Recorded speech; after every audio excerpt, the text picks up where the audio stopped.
మన శంకర్ గారు తీసిన సినిమా చెన్నైలో, తమిళ్లో జెంటిల్మెన్ సినిమా. నేను టికెట్ కొనుక్కొని థియేటర్కి వెళ్ళి, ఆ రోజు నేను ఇంకా యాక్టర్ కూడా అవుతాను, అసలు రాజకీయాలు పక్కన పెట్టి యాక్టర్ అవుతానో లేదో అనే ఆలోచనలో ఉన్నప్పుడు ఆయన సినిమాని నేను కూడా టికెట్ కొనుక్కొని బ్లాక్లో ఆయన సినిమాకి వెళ్ళాను, శంకర్ గారి జెంటిల్మెన్ సినిమాకి.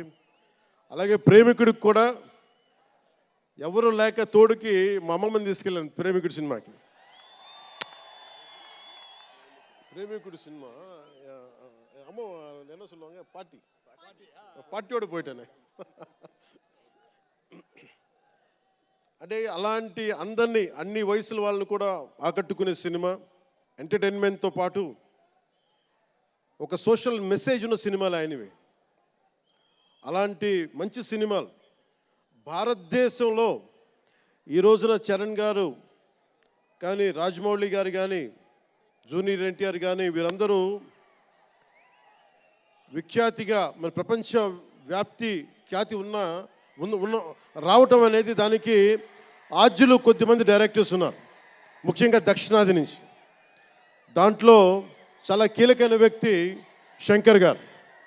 శంకర్ గారు ఈ రోజున భారతదేశం మొత్తం తెలుగు చిత్ర పరిశ్రమ వైపు చూస్తుంది అంటే, తమిళనాడు నుంచి వచ్చి తెలుగులోకి డబ్బై ఆ సినిమాని తెలుగు ప్రేక్షకులు ఇది తమిళ సినిమా కాదు తెలుగు సినిమా అని చెప్పి గుండెల్లో పెట్టుకొని ఆదరించారు. అంత గొప్ప సినిమాలు తీశారు శంకర్ గారు. నేను ఎప్పుడు అనుకునేవాడిని, శంకర్ గారు తెలుగులో కూడా తీయచ్చు కదా డైరెక్ట్ తెలుగు ఫిల్మ్ అంటే. ఆయన ఈ విధంగా గేమ్ చేంజర్